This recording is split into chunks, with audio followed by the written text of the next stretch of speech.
आज हम सीजीपीएससी के एग्जाम में पूछे गए महत्वपूर्ण प्रश्नों को पढ़ने वाले हैं।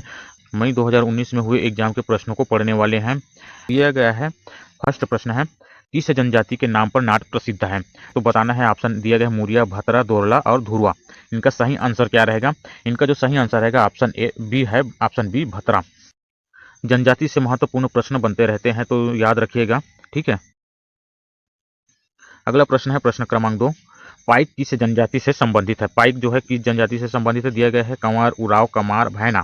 इनका सही आंसर क्या रहेगा? इनका सही आंसर रहेगा ऑप्शन ए, कंवर जनजाति से। कंवर जनजाति से पाइक संबंधित है, ठीक है। पाइक जो है कंवर जनजाति से संबंधित है। अगला प्रश्न है प्रश्न क्रमांक 3, धूमकुरिया किस जनजाति का युवा गृह है? धूमकुरिया किस जनजाति का युवा गृह है? दिया गया है नगेसिया, कमार, उराव, भैना।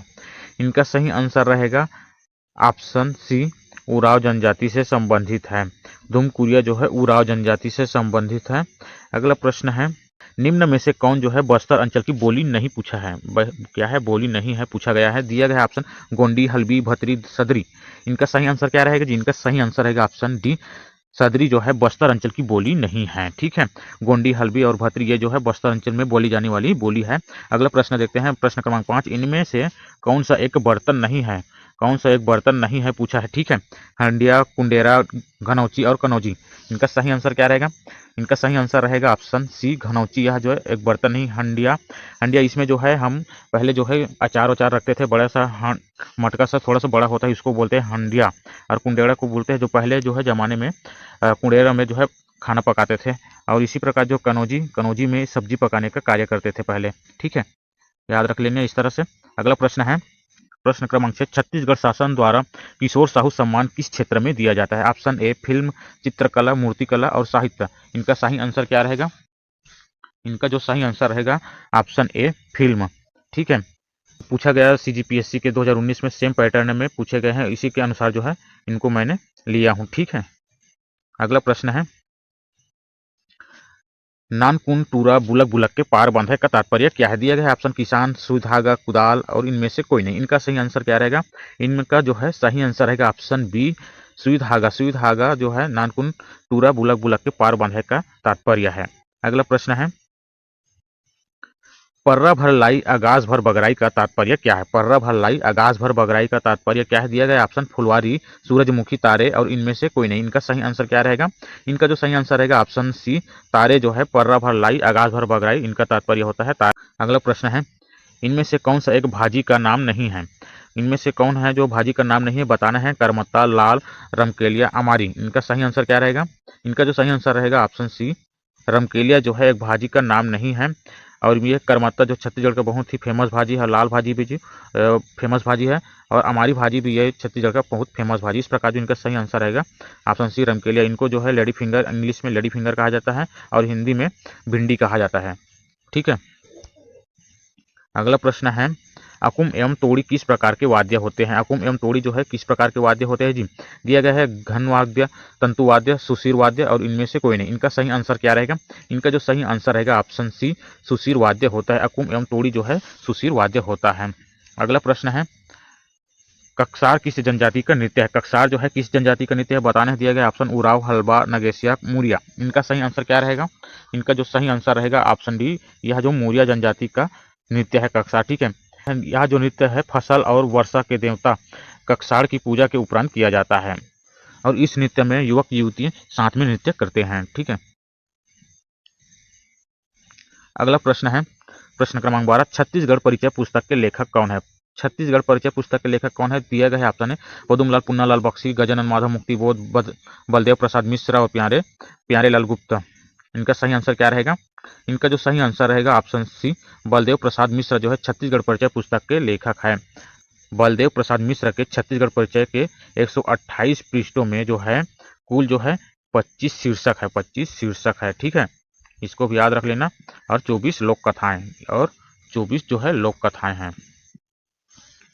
अगला प्रश्न है प्रश्न क्रमांक 13, बाबू रेवा राम कहाँ के निवासी है? बाबू रेवा राम जो है कहाँ के निवासी? दिया गया है शिवरी नारायण, रतनपुर, कुदूर माल, राजिम। इनका सही आंसर क्या रहेगा? इनका जो सही आंसर रहेगा ऑप्शन बी, रतनपुर के निवासी हैं। बाबू रेवा राम जो है छत्तीसगढ़ के एक प्रमुख कवि और इतिहासकार थे, ठीक है। अगला प्रश्न है ठाकुर जगमोहन सिंह की रचना कौन सी है। बताना है ठाकुर जगमोहन सिंह की रचना कौन सी है। दान लीला, श्यामा स्वप्न, खूब तमाशा, बस्तर भूषण। तो इनका सही आंसर क्या रहेगा। इनका जो सही आंसर रहेगा ऑप्शन बी, श्यामा स्वप्न जो है ठाकुर जगमोहन सिंह की रचना है। और जो है 21 से 22 जून तक इन्होंने सन 1885 में जब सीरी नारायण में प्रलयकारी बाढ़ आई थी, उस समय जो है इस प्रलय को लेकर जो ठाकुर साहब ने पूरी रचना कर दी थी, किसकी, श्यामा स्वप्न की। ठीक है, याद रखना इसको भी।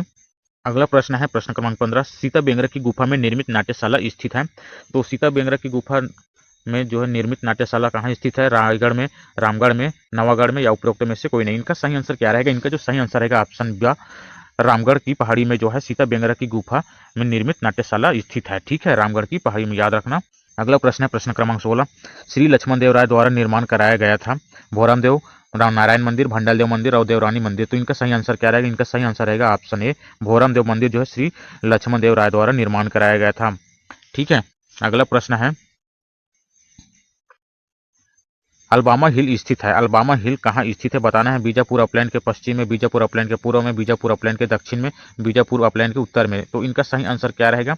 इनका जो सही आंसर रहेगा ऑप्शन सात जो है बीजापुर अपलैंड के दक्षिण में जो है अलबामा हिल स्थित है। अगला प्रश्न है मई माह में उष्णकटिबंधीय चक्रवात का क्या कारण है। मई माह में जो है उष्णकटिबंधीय चक्रवात बनते हैं, जिसका क्या कारण है। दिया गया ऑप्शन बंगाल की खाड़ी का चक्रवात, पश्चिमी विक्षोभ, स्थानीय तापांतर और उत्तर पूर्वी हवाएं। इनका सही आंसर क्या रहेगा। पीएससी द्वारा जो है इस प्रश्न को विलोपित किया गया था। ठीक है, अगला प्रश्न है निम्नलिखित में से रायपुर जिला नहीं है। दिया गया है ऑप्शन सर्वाधिक जनसंख्या वाला जिला, सर्वाधिक पुरुष जनसंख्या वाला जिला, सर्वाधिक ग्रामीण जनसंख्या वाला जिला, सर्वाधिक स्त्री पुरुष अनुपात वाला जिला। तो इनका सही आंसर क्या रहेगा। यह जो सर्वाधिक जनसंख्या वाला जिला ये रायपुर, ये सही है। सर्वाधिक पुरुष जनसंख्या वाला जिला, ये सर्वाधिक पुरुष रायपुर जिला के अंतर्गत है, ये भी सही है। सर्वाधिक ग्रामीण जनसंख्या वाला जिला तो रायपुर जिला के अंतर्गत सर्वाधिक ग्रामीण आता है, ये भी सही है। और जो है ये सर्वाधिक स्त्री पुरुष अनुपात वाला जिला, तो ये सही नहीं है, क्योंकि सर्वाधिक स्त्री पुरुष अनुपात जो है मनेन्द्रगढ़ चिरमी एमसीबी के अंतर्गत आते हैं, क्योंकि यहाँ जो है 1000 पुरुषों के बीच जो है 1000 पुरुषों के बीच 965 महिलाएं जो है लिंग अनुपात है। इस प्रकार जो है इस प्रकार इनका सही आंसर हो जाएगा द। ठीक, अगला है प्रश्न क्रमांक 20, 1920 में महात्मा गांधी के साथ निम्नलिखित में से किस मुस्लिम नेता ने छत्तीसगढ़ आगमन हुआ था।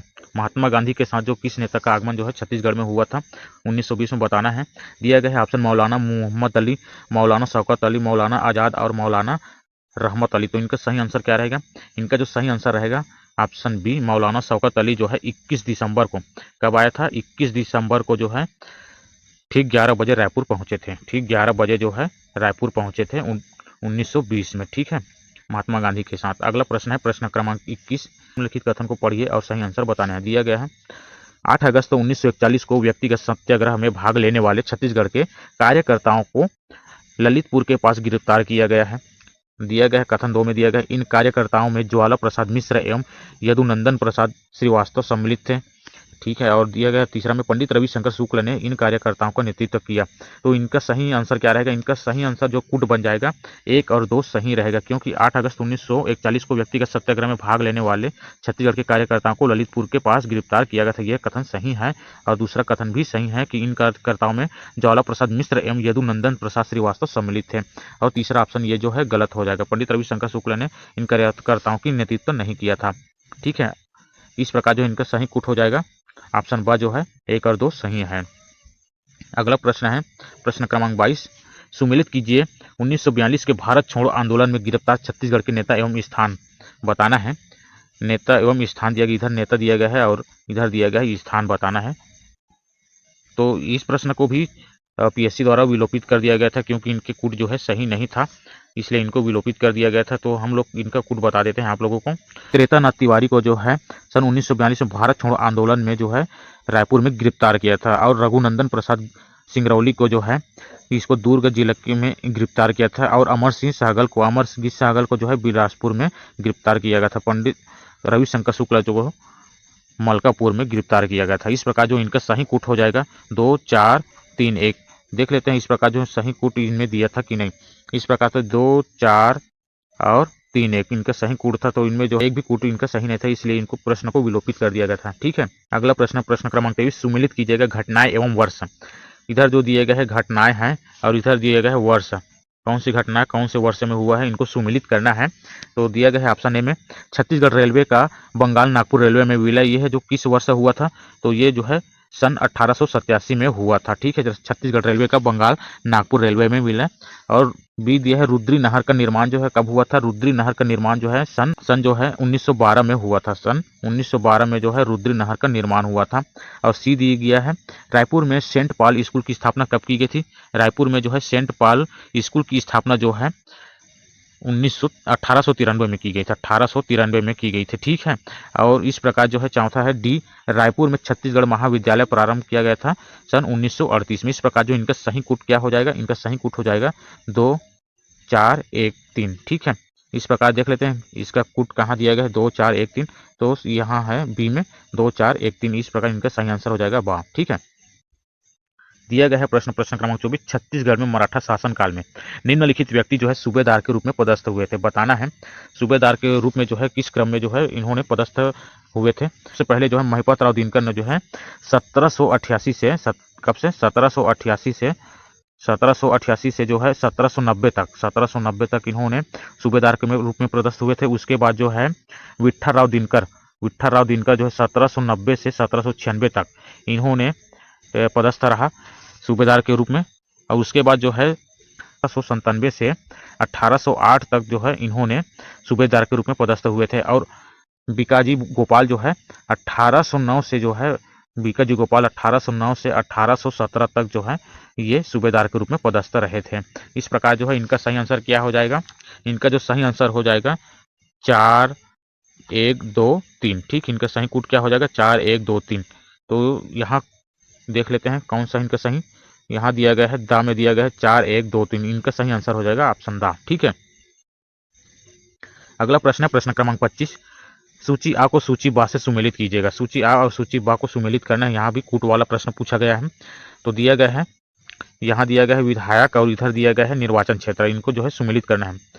तो ये 2019 के अनुसार जो है पूछा गया था। तो अभी वर्तमान में जो है कौन कौन है ये तो प्रश्न नहीं आएंगे, लेकिन इससे संबंधित प्रश्न आ सकते हैं अभी वर्तमान में जो है उनको पूछ सकते हैं। तो इनको देख लेते हैं वर्तमान में कौन कहाँ पदस्थ है।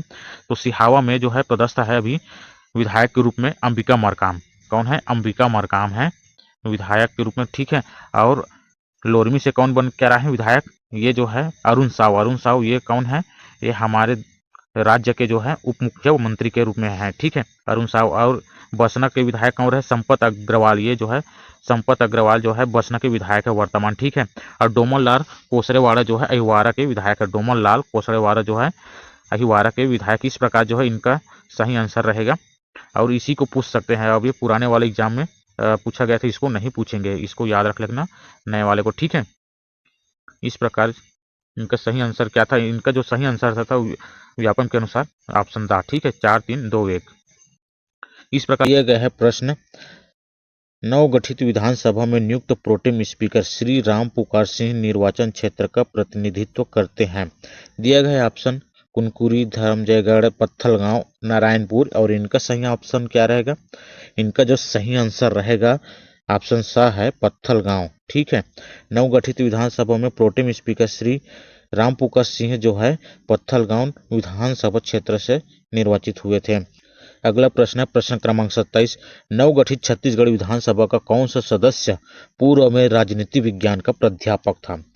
तो बताना है, दिया गया ऑप्शन उमेश पटेल, आशीष कुमार छाबड़ा, लक्ष्मी ध्रुव, सरिता टेकाम। इनका सही आंसर क्या रहेगा, जिनका सही आंसर रहेगा ऑप्शन सा है लक्ष्मी ध्रुव जो है नवगठित छत्तीसगढ़ विधानसभा का जो है राजनीति विज्ञान का प्रोफेसर था लक्ष्मी ध्रुव। ठीक है, अगला प्रश्न है प्रश्न क्रमांक 28 छत्तीसगढ़ विधानसभा चुनाव 2018 के प्रथम चरण में कितने निर्वाचन क्षेत्रों में मतदान हुआ था।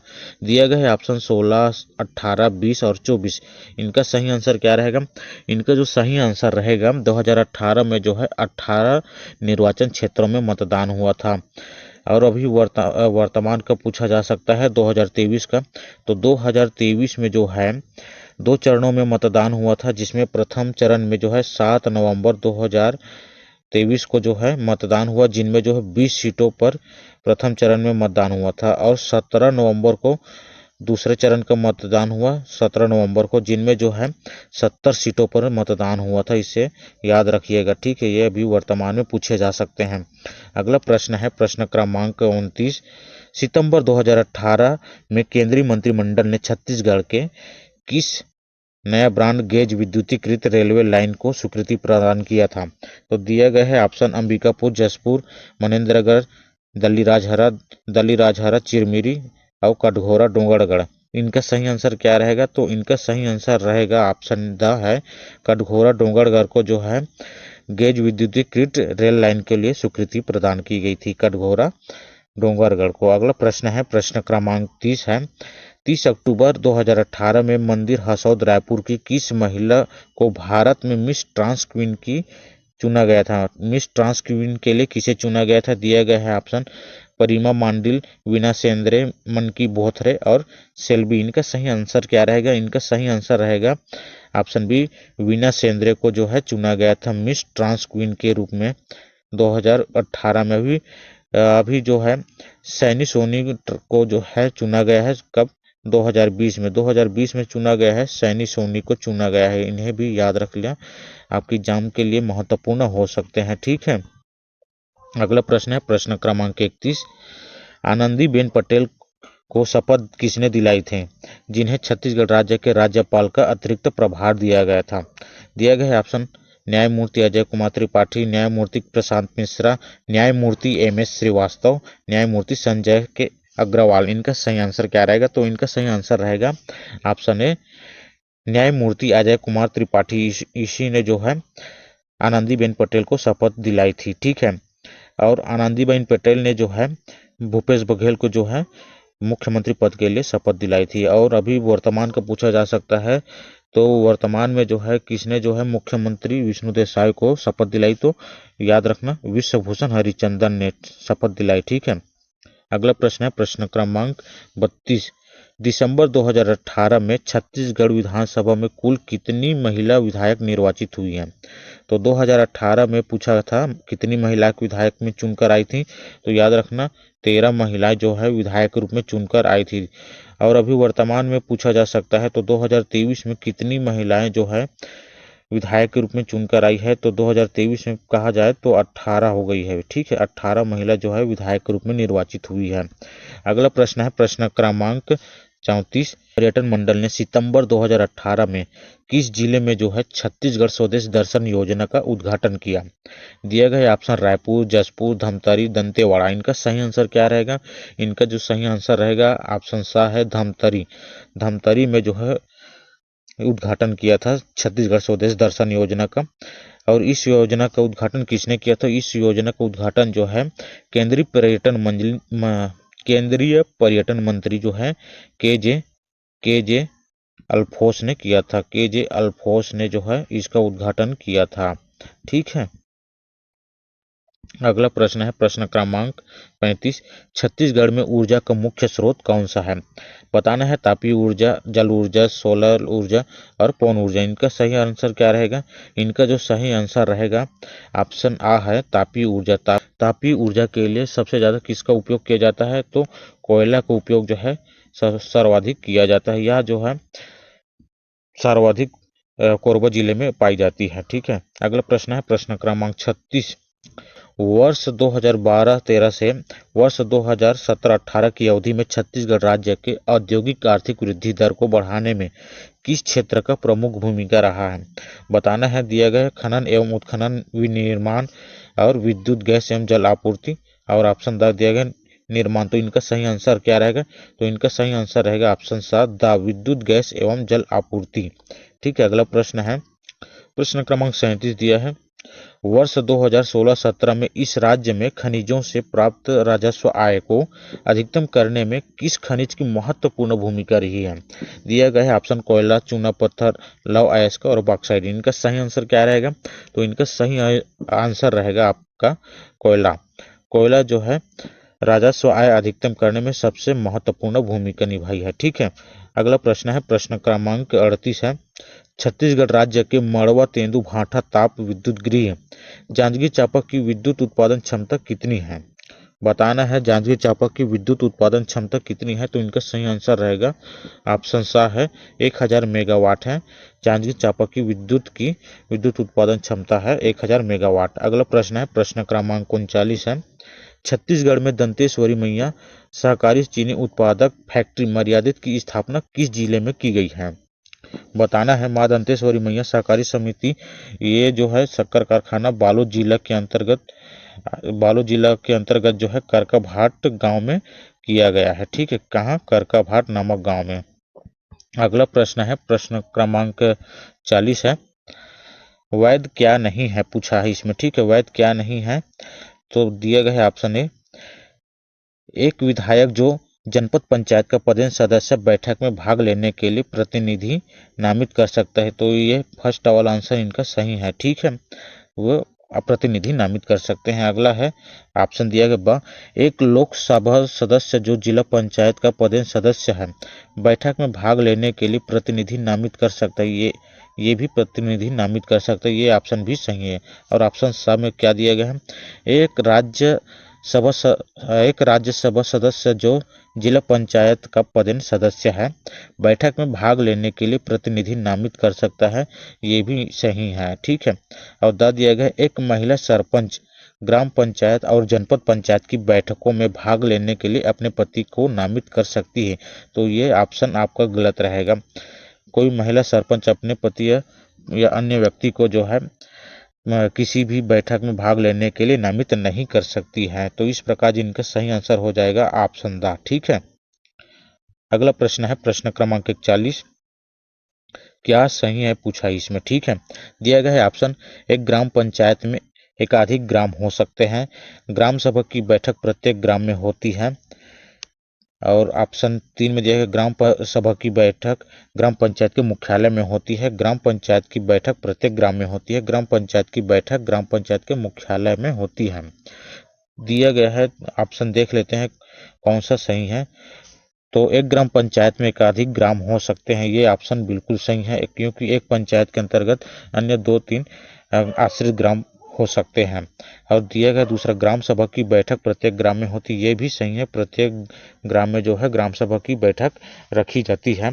और ऑप्शन 3 में दिया गया है ग्राम सभा की बैठक ग्राम पंचायत के मुख्यालय में होती है। ये गलत है क्योंकि प्रत्येक ग्राम में तो ग्राम पंचायत नहीं होती है, इसलिए जो है ये ऑप्शन गलत हो जाएगा। ठीक है, क्योंकि आश्रित ग्राम में तो यही खुले स्थानों पर ग्राम सभा करनी होती है। 4 में दिया गया ग्राम पंचायत की बैठक प्रत्येक ग्राम में होती है। ग्राम पंचायत की बैठक प्रत्येक ग्राम में नहीं होती है क्योंकि ग्राम पंचायत की बैठक जो है ग्राम पंचायत मुख्यालय में होती है। ठीक है, तो ये भी आपका ऑप्शन गलत हो जाएगा। ठीक है, अब अगला है 5वां ग्राम पंचायत की बैठक ग्राम पंचायत के मुख्यालय में होती है। ये ऑप्शन आपका सही हो जाएगा। इस प्रकार जो इनका सही कूट क्या हो जाएगा 1, 2 और 5 इनका सही है। ठीक है, देख लेते हैं ऑप्शन में कहाँ है। दा में दिया गया ये ऑप्शन दा में दिया गया 1, 2, 5। ठीक है, अगला प्रश्न है प्रश्न क्रमांक 42 दिया गया है। एक ग्राम पंचायत के लिए निर्वाचन 20 जनवरी 2014 को हुआ। इसका पहला सम्मेलन कब हुआ? 10 फरवरी 2014 को बुलाया गया। इसके बाद 20 फरवरी 2016 को ग्राम पंचायत विघटित कर दी गई। ग्राम पंचायत को विघटित कर दी गई। ठीक है, नई ग्राम पंचायत के लिए जो चुनाव 15 मई 2016 को हुए और इसका पहला सम्मेलन कब रखा गया? पहला सम्मेलन रखा 25 मई 2016 को बुलाया गया। इस नवगठित ग्राम पंचायत का कार्यकाल क्या रहेगा पूछा है। तो ग्राम पंचायत का कार्यकाल याद रखना 5 साल का ही होता है। तो 10 फरवरी 2014 को क्या बुलाया था? प्रथम सम्मेलन। प्रथम सम्मेलन से ही प्रारंभ हो जाता है सरपंच का कार्यभार।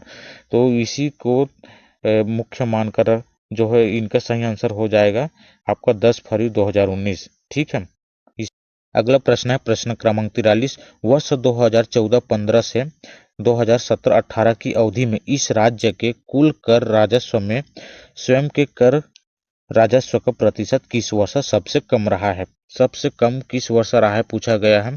तो इनका सही आंसर रहा है 2014 से 2018 के बीच में पूछा है। तो इनका सही आंसर रहेगा आपका 2015-16 में जो है सबसे कम रहा। ठीक है, अगला प्रश्न है प्रश्न क्रमांक है 44। इनमें से कौन एक विशेष पिछड़ी जनजाति है?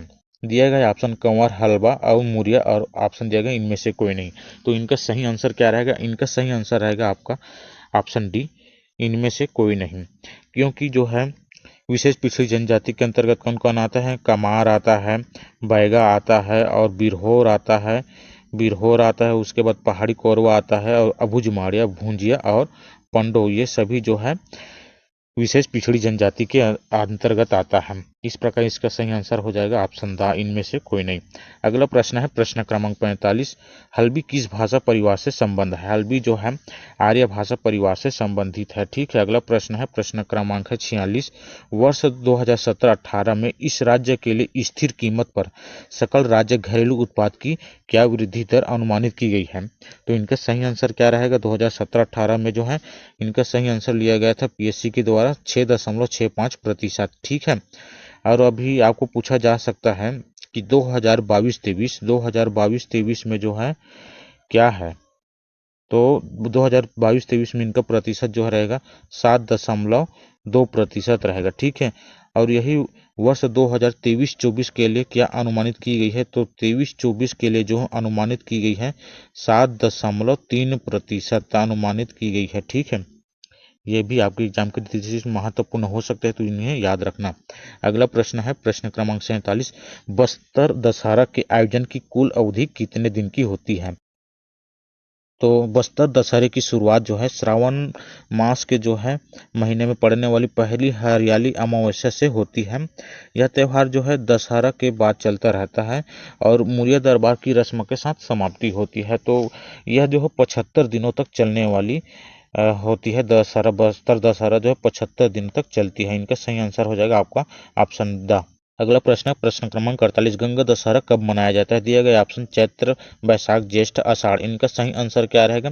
तो इनका सही आंसर रहेगा आपका ज्येष्ठ मास के शुक्ल पक्ष की 10वीं तिथि को। कब मनाया जाता है? 10वीं तिथि को है, ज्येष्ठ मास के शुक्ल पक्ष के 10वीं तिथि को मनाया जाता है। और यह दान पुण्य की दृष्टि से विशेष महत्व रखता है। किसके लिए? दान पुण्य की दृष्टि से विशेष महत्व रखता है। अगला प्रश्न है प्रश्न क्रमांक 49।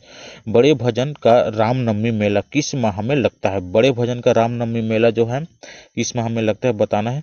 दिया गया है ऑप्शन पौष, माघ, भादो और फाल्गुन। इनका सही आंसर क्या रहेगा? इनका सही आंसर रहेगा आपका ऑप्शन आ, पौष मास में महानदी में किनारे जो है 3 दिनों तक लगता है यह। अगला प्रश्न है प्रश्न क्रमांक 50 है।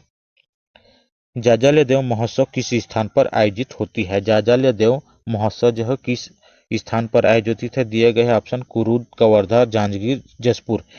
तो इनका सही आंसर हो जाएगा आपका ऑप्शन सा, जांजगीर। ठीक है, तो जाजाल्य देव द्वारा जो है जांजगीर नगर बसाया गया था। जाजाल्य देव द्वारा है जांजगीर नगर बसाए जाने के अवसर पर जो है जाजाल्य देव महोत्सव का आयोजन किया जाता है। इस प्रकार जो है मेरे द्वारा दी गई जानकारी आप लोगों को अच्छा लगा हो तो मेरे चैनल को सब्सक्राइब करें और अपने दोस्तों के साथ शेयर करें और साथ में लाइक करें। ठीक है।